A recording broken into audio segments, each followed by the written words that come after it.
8:37.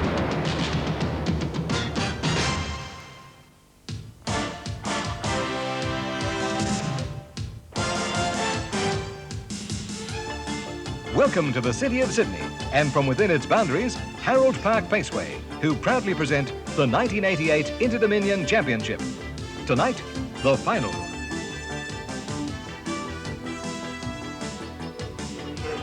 Welcome to Harold Park in Sydney for the grand final of the $400,000 Foster's Inter-Dominion Championship. Well, perfect conditions here in Sydney again this evening for what should be one of the closest finals in the history of the event. Well, our commentator again this evening is David Morrow. We're now only 15 minutes away from the event, and David, really any number of chances could take out the grand final this evening. Certainly, Peter. In fact, this particular race is probably the most open Inter-Dominion Grand Final we've seen for many years, and one of the major reasons for it was the draw on Tuesday. And when we go through and have a look at the draw, Tiff's Mystery in 1 a little bit slow out. Number 2, Our Maestro, expected to lead early and certainly will be have a lot of pressure applied in the early stages. 3, Corral to Gift. We expect Darren Binskin to take hold here. Number 4 is Palomar. He'll hunt up Michael Ilsley on the Western Australian. Number 5, Robert John. I think Vic Frost will also try and charge up on the outside, and the interesting runner off the front mark is number 6, Bag Limit. He's the equal favourite, and Vin Knight has really no option but to try and get to the lead. Now off the second line, Luxury Liner, not well drawn in 7, will need a lot of luck to get out and win from there. Perfectly drawn, number 8, Rufus Youngblood, will come out on the back of Our Maestro and should be well positioned throughout the race. Number 9, JB's Fella, another who'll need a little bit of luck there from that draw, because Corral to Gift will probably come back on his lap just a fraction. And number 10, of course, Village Kid. It'll be interesting to see when Chris Lewis goes, but I expect when they go into the back straight on the first time, that's the second time around because they start in the back straight, I think that's when Lewis will make his move.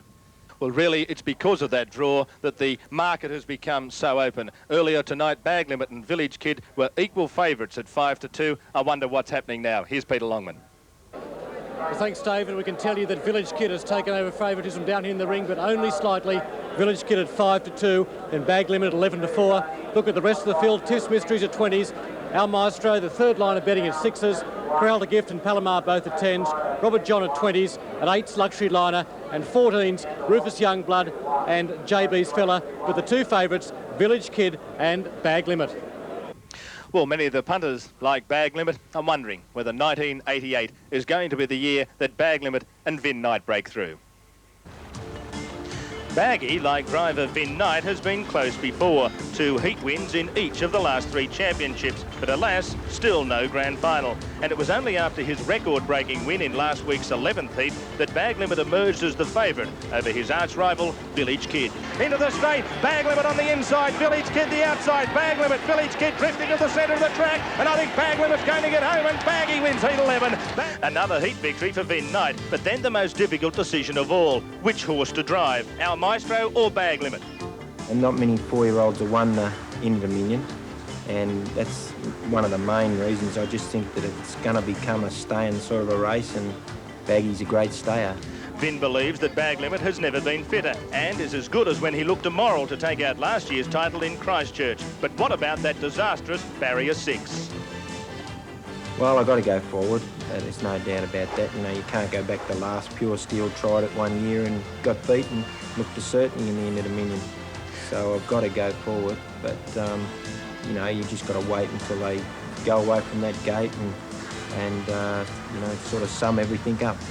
Bag Limit's main danger is obviously Village Kid. The Western Australian champion won in Brisbane 2 years ago and has won 2 miracle miles on this very track.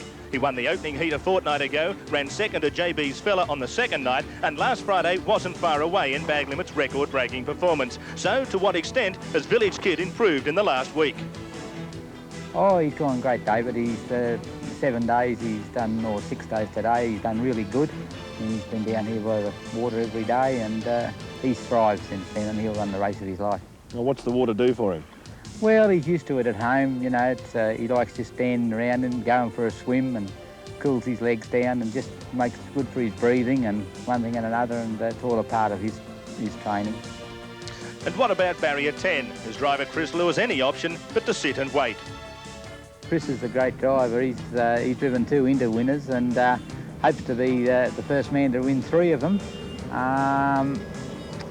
He's driven this horse to 59 wins including every big race just about in Australia, so we'll just leave it in. I'll get the horse fit enough, and Chris will do the rest, I think. And there we are, this massive crowd here at Harold Park, and it really is a huge crowd to see what should be a great race, and two magnificent campaigners leading them out. One of the greatest ever Inter-Dominion campaigners of all time there on the left, but never actually won the Inter-Dominion Paleface Adios. And the little Bathurst Bulldog on the right, Hondo Grattan, who won the Inter-Dominion Championship here in Sydney in '73 and at Gloucester Park in Perth, of course, the following year in 1974. Well, here's the first of the 1988 Foster's Inter-Dominion Championship decider runners coming onto the field. Number 1, Tiff's Mystery, trained in Sydney here by David Aiken out at Bankstown. And he's going to drive the horse. Has been very consistent throughout the heats, with a third on the opening night, a third again on the second night, and then last week he also finished third in that a very good performance behind Bag Limit and Village Kid.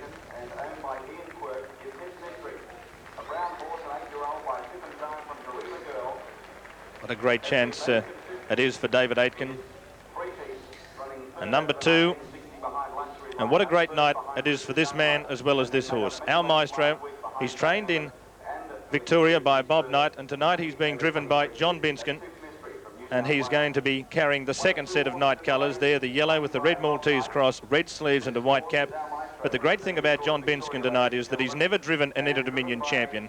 He's been the champion driver here at Harold Park before, but his father, Jack Binskin's here tonight, and it's Jack's 81st birthday, one of the all-time greats of harness racing.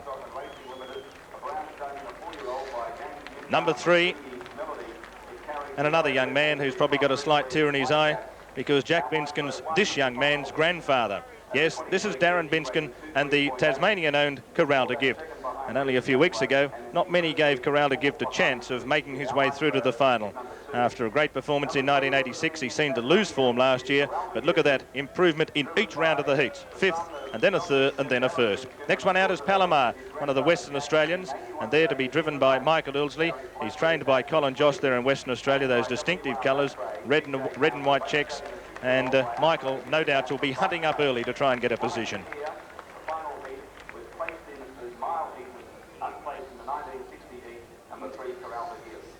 And number 5, in fact, there's a horse going onto the track, which is obviously going to be warming up for a later race.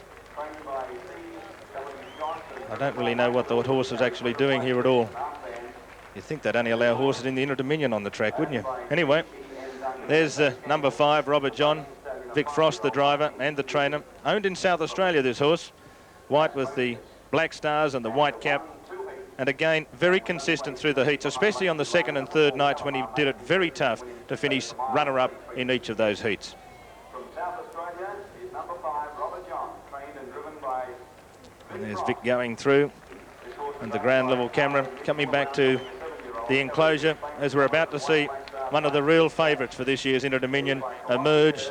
The famous night colours, yellow, red Maltese cross and yellow sleeve and Bag Limit. And if he's successful tonight, he'll join the Millionaires Club. And he's really has been in great form here in Sydney. He won the Winfield Cup in Adelaide, the Winfield Cup, of course, in Melbourne. He came up here, he finished second in the first of the Foster's Inter-Dominion heats and then won on the second and third nights. Number 7, Luxury Liner, the New Zealander, who was so brilliant, of course, on the opening night. Trained by Ron and Barry Purdon. Barry with the horse, which was stabled at Berry on the south coast. Magnificent complex down there, Ray and Faye Wisby's place. And Tony Herlihy, one of the really top-line drivers from New Zealand in the gig. Now, number 8, a very much underrated pacer as far as I'm concerned, Rufus Youngblood, the horse who won 4 derbies in 1987, trained and driven by Dick Lee in Victoria. He was knocked rotten on the first night of heats, but atoned for that with a brilliant performance on the second night, and then really wasn't disappointing in running second last week. You notice there, Rufus Youngblood, fairly distinctive colours, almost all white, that triangle and the yellow cap. The next one out is another one of the Western Australians who has a huge chance. Purple with the pink checks, really, JB's fella, although on the screen they'll come up really as pink and white checks with the purple cap. Greg Harper's the trainer driver, and he was another horse who really did impress everyone on the first and second nights. And I don't think he really lost too many detractors, or lost too many fans, I should say, last week. But here's the horse who the punters have really put their faith in tonight. He's won 2 Miracle Miles here, as I said earlier. He really is a very popular horse, not only in New South Wales, but all round Australia, Village Kid. Look at that, 85 starts, 63 wins, 19 placings, a win and 2 seconds in this year's Inter-Dominion Series. He was undefeated, though, in the series up in Brisbane in 1986. He's no stranger to big-time racing, and nor is Chris Lewis any stranger to big-time racing, having won the Inter-Dominion in 76 and, of course, in 86. Well, we've dwelt just a little bit earlier on with the Bag Limit and Village Kid, the two horses that the punters have put their faith in, and after dwelling just a fraction on those two favourites, what about some of the other chances? Our Maestro has probably been the best-backed horse to win the grand final outside the two favourites. He came to Sydney after winning 14 races in succession, and following an encouraging fourth in the opening heat, he went down to Rufus Youngblood on the second night, before displaying his immense talent last Friday in winning Heat 9. And our Maestro is going to be really the first horse into the final. Our Maestro... One of the elder statesmen of the industry, John Binskin, will drive our Maestro, and regular driver Vin Knight won't be offering any driving instructions to a man who's achieved just about everything harness racing can offer, except an Inter-Dominion. You can't tell a man like Jay Binskin how to drive. He'll go out and do his best and hopefully run second to me. The only New Zealander to face the starter tonight is Luxury Liner. The Kiwi is badly drawn in Gate 7, but if the pace is on from the start, don't write him off. He was devastating in winning on the opening night of heats. Into the clear, and so too Prince Paladin. Halfway down the straight though, and Luxury Liner's going to come away and win this fourth heat pretty comfortably. Luxury Liner being well held together, and Luxury Liner's going to win it well. Trainer Barry Purdon knows that luck will play an important role, but is optimistic that Luxury Liner can go very close if the lady is hovering over New Zealand. We're relying on the horse in front of us virtually. That's what it amounts to. If he can get out of the gate quick, we're right on his back, and as I say, hopefully it's a true run race and he can hop off the fence somewhere during the race.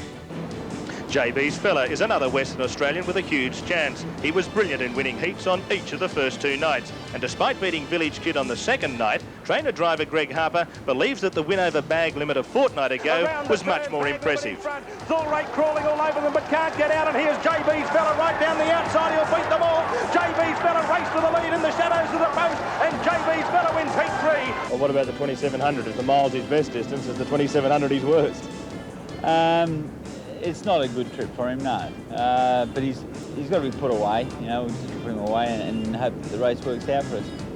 In other words, a sprint home? Well, that's all we're going to have left, and probably, you know, he was disappointing in the Winfield Cup when he got a nice cover there, but hopefully he can get a nice trip and he'll be fit enough to run on at the end. The Tasmanian-owned and New South Wales-trained Corralta Gift has proved to be the surprise of the series. After making the final and finishing fourth in 1986, the Darren Binskin-trained pacer just never seemed to be right. Until last Friday night, that is. Up in Brisbane in 1986, he's starting to paddle down the outside. Rufus Youngblood and speed partner, but Darren Binskin and Corralta Gift, what a win! Corralta Gift wins it. His run was excellent under the conditions. He's not noted for his long-distance racing, but he rated 2 minutes, or just over 2 minutes for the mile and a half, which is as good a run as you'd expect from them class of horses. He's improving each heat. He was fifth in the first heat and then third in the next heat, and then he's come out and won impressively. I think he's getting a lot stronger this time, and you know, I think he'll run a real good race. So there we are, the trumpeter in the background, and announcing that we're about to hear the starter get into the mobile van and blow the whistle. And there's Village Kid, the favourite on the New South Wales TAB. He's returning $1.30 for the 50 cents on the win tote and 85 cents for the place. And a Bag Limit, the other one, of course, well in the market, has blown out the gate really on the TAB. $2.65 for the win and $1.25 for the place. So huge value is Bag Limit. But Village Kid, he's a very popular horse. And what happens is that they'll line up in the main straight.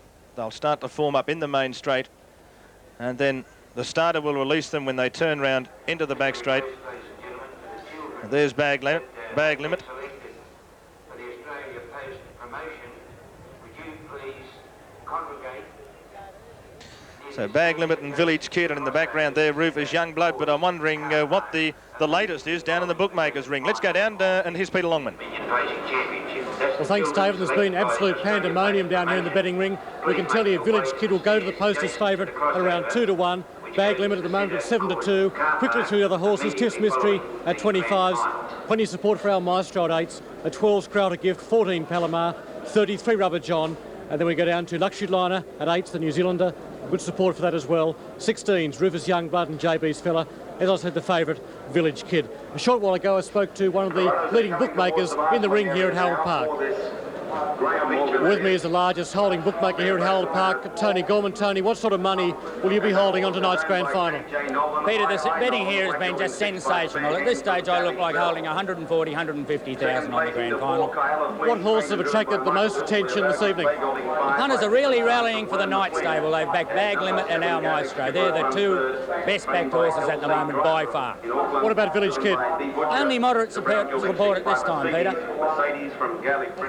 Well, obviously the money's come for Village Kid very late. Peter spoke to Tony. He was very gracious to give us that interview in the middle of the betting, and since then there's been a welter of money for Village Kid, and that really has seen him shorten right up to be the outright favourite in the ring down there at 2 to 1. Quite surprising, really, considering that early in the week and also as late as yesterday, most of the critics and most of the better-known journalists here in Sydney were quite adamant that Bag Limit would start favourite, and most of them, in fact, actually tipped Bag Limit to beat Village Kid. But let's go back down to the ring. It's almost deserted down there because everyone's gone chasing for their vantage points. Peter Longman. So the stage is set for what should be a fabulous Indominion Grand Final. Let's go now to our commentator, David Morrow. Around behind the start is something that we've become used to seeing in the Shaky Isles. And here's the horses starting to line up behind the mobile gate.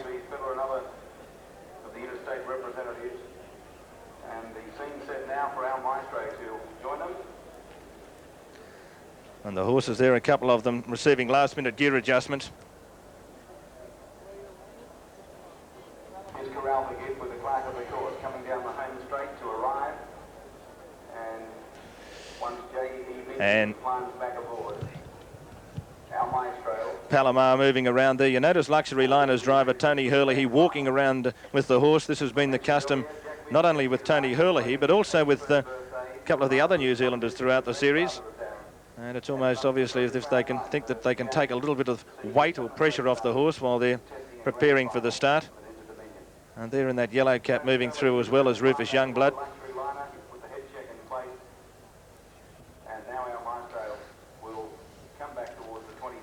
Shouldn't be too long.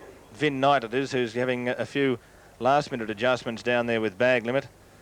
He's not quite right yet. He's moved up to have yet another look at the horse. Well, of course, Village Kid has been all the rage in the ring tonight, but earlier in the week, many people thought that he wasn't really a great chance, and I'm just wondering whether Bill Horn was disappointed with Village Kid's performances in being only the runner-up in the second and third series of heats. Oh, no, we like to win, naturally, but the horses that beat him both just had that little bit of a luck in the draw. When we off the front, JB Fellow, who's a very good horse, drew on the inside of him. We had to either bust our guts or just try and out-sprint him, or we tried to out-sprint him, and he was just too good, and they come home, I think, in very, very fast time. So no one could be disappointed there. Then the next time when we drew 7 and Baggy drew 8, well, that gave Baggy the first jump at the lead, and we had to race on the outside, and they broke the track record, so I don't think he'd be disappointed. No, well, Village Kid drifted out a bit again in that race against Bag Limit. Was there a reason for that at all? Yeah, well, I don't know. He just seems to do that at Harold Park. He did it in the Miracle Mile too, and, you know, and that sort of thing, and I don't think he'll ever be getting near the rails this time, so it won't matter. Bill Horn, the amiable butcher from Fremantle, and my word, he's done a grand job yet again with Village Kid, and also with his gracious presence here in Sydney. He never seems to be able to do too much for you. He's forever trying to help you. And of course, when you've got a horse that's won more than $1.5 million in prize money, you can see why also all of the crowd think that this horse is just so affectionate. He's a good horse. Now the horses are still circling around here. Now you can hear the starter actually starting to prepare for the start, asking the horses on the front line to move up in 1 to 6 and the horses off the second line from 7 to 10. There's Corral de Gift moving up with the help of the clerk of the course. Also moving forward there in the Vin Knight colours with the red sleeves is our Maestro, and Vin Knight himself actually going to the outside with Bag Limit. Thanks, drivers, on the gate. So the driver's starting to move up behind the mobile gate, along with the horses, of course, for the start of the 1988 Foster's Bicentennial Inter-Dominion Pacing Championship Grand Final. Now there's one in a gallop. Corral de Gift's down in a gallop. Now because JB's fellas had to go on the outside of him, we'll have to wait to see whether they actually declare it a full start. Now Corral de Gift's down and pacing again. Now we'll wait to see what happens with the start. Now he's moved up to the gate again, so he had to slow it down a bit for Corral de Gift to join in, but I think they're going to go. The blue light's on and away they go in the Inter-Dominion Grand Final, and getting away well was our Maestro Palomar with the red shadow roll, also kicking up early along with Robert John, and out wide Bag Limit. Vin Knight caught 3 and 4 wide. He's in no man's land at the moment, and as they approach the turn the first time, it's our Maestro on top, the Palomar. 3 wide there is Robert John, followed by Tips Mystery and Corral de Gift in the 1-1. 3 wide on the back there of Robert John is Bag Limit, and he even thought about going 4 wide for a second. Back on the inside, 4th last is Luxury Liner. Behind those, Rufus Youngblood is 3rd last. 2nd last now, JB's Fella, and Village Kid drops out last as they go past the winning post the first time. Just under 3 laps to go now, and it's our Maestro settling down in front to Robert John. Up on the fence behind those then is Tips Mystery, and Bag Limit, who's been 3 wide since the outside, is still posted up there, and Knight will have to do something shortly. In the 1-1 now, Palomar, followed on the rails next then by Luxury Liner. Corral de Gift is back there, 4th last on the outside. Behind those, 3rd last is Rufus Youngblood. 2nd last then is JB's Fella, and last of all still is Village Kid. Well, let's see what's happened up front now. It's my Maestro in front. He's a length in front now of Bag Limit, who's finally got across, but my word, he's had it tough. On the inside, running 3rd is Tiff's Mystery, and Robert John now lobs into the 1-1 from Luxury Liner. On the outside, behind those, Palomar from Corral de Gift. 3rd last is Rufus Youngblood. 2nd last now, JB's Fella, and last of all, Village Kid. And as the pace starts to slacken a little bit in front, inside a mile to travel, 2 laps to go when they reach the winning post this time. Don't be surprised to see Village Kid take off this time as they go to the back. On top, it's our Maestro. Bag Limit running 2nd, and 3rd on the fence, Tiff's Mystery. Robert John, the 1-1. Back on the fence, running 5th now, Luxury Liner in the grey colours. In the red and white colours on the outside, 6th Palomar, followed then by Corral de Gift. 3rd last now is Rufus Youngblood. 2nd last is JB's Fella, and still Village Kid biding his time back there last of all as they travel to the back, and they've gone through the first 400 metres of the last mile in 31.4 seconds, so they're not making any records up front. It's our Maestro leading out to Bag Limit, and Village Kid starting to take off from the rear of the field now, and Vin Knight looked around saying, when's he going to come? Is he coming yet? Palomar decides to hook out, and Michael Ilsley's gone up 3 wide, and also going 3 wide with him is Corral de Gift, which means Village Kid is momentarily posted 4 wide, and behind that scramble of horses is JB's Fella, and momentarily Rufus Youngblood is last of all as they come down past the half mile with just over a lap to go. Our Maestro on top. In 2nd place is Bag Limit. On the outside is Palomar. Tiff's Mystery behind them with nowhere to go. Between horses is Robert John from Corral de Gift off the track, then Village Kid. Up on the fence then Luxury Liner. JB's Fella 2nd last, and last of all is Rufus Youngblood. 2nd quarter 32.3 as they go to the back when they've got 500 metres to go in the Inter-Dominion Grand Final. Our Maestro's in front. Bag Limit might have had enough. Palomar 3 wide. On the fence, Tiff's Mystery with nowhere to go. 4 and 5 deep as Village Kid. Corral de Gift hooking out 4 deep as well. Robert John going backwards on the inside. Luxury Liner. Behind those, Rufus Youngblood, and last of all, JB's Fella. They've got 300 metres to go in the Inter-Dominion Grand Final. Our Maestro on top. On the outside, Palomar's the danger. Here's Corral de Gift starting to hook 3 and 4 deep, and down the outside will come Village Kid, and JB's Fella's also stormed into the clear. They've got 150 to go.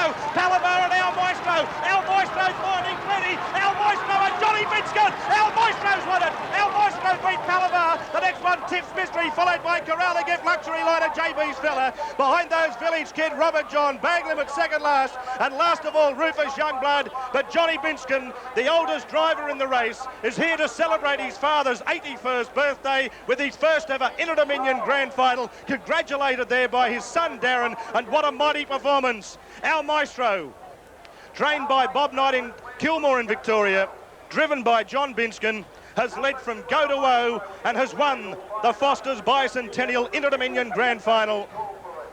What a great performance, and well done, J.E. Binskin. As we said in the lead-up, he's achieved just about everything that harness racing has to offer, but he's never achieved this sort of thrill. Around the turn into the straight, and you'll notice back in the field, JB's fella really had to push his way out to get a clear run, and just for a moment looked as if it was going to storm home. But there, in those red sleeves, John Binskin on Our Maestro, and on the outside, Michael Ilsley with Palomar settling down to fight it out with Tis Mystery punching up on the fence and Corral de Gift moving into 4th position. But as they come down towards the line, Our Maestro found plenty. Just as Palomar looked as if he was going to race past him, he found another gear, and it's Our Maestro's Inter-Dominion Championship and J.E. Binskin's.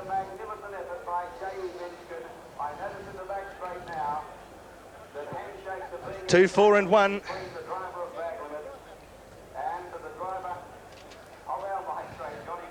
So number 2, Our Maestro,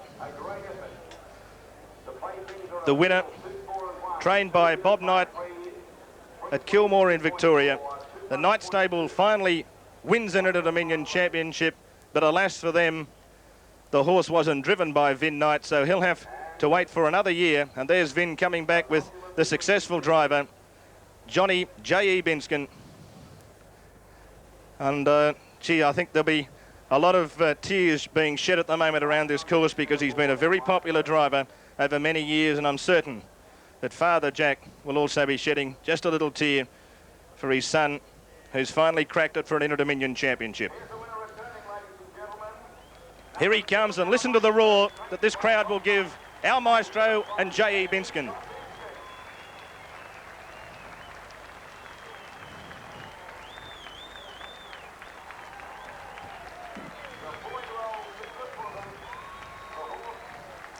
Well, the crowd's very happy. He was the best backed horse at the beginning of the Inter-Dominion Championship.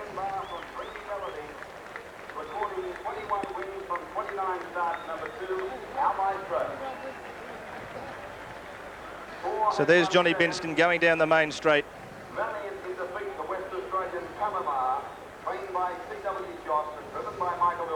So let's go down to the winners' enclosure, where I think there is a very happy group of owners, and Peter Longman's there as well. One of the connections of the winner there, Our Maestro, Rob Asprey from Channel 9 in Melbourne. Congratulations, Rob. Sensational performance. It was sensational, Peter. It was really unbelievable. It's the biggest thrill that I've ever had in my life, and I'm speaking on behalf of the syndicate. It says a great thing for syndication of racehorses. I could never have afforded to have a horse like that, but because of syndication, it's allowed me and the rest of the syndicate and my dear old mum up there to have the biggest thrill of our life. You're shaking now. Were you shaking during the race? Truthfully, I didn't think we could win. You know, you always have your doubts. I want to say really sincere congratulations to John Binskin. Just fantastic. And tonight with his, I think his grandfather's here, 80 years of age. Congratulations to John, Bobby Knight, and also Vin Knight, who've trained the horse. Thanks, Rob. Let you go and congratulate the horse. Thanks a lot. Well, a huge crowd of owners back there to greet the horse back. But really, I think tomorrow's press will be carrying great stories about the Binskin dynasty.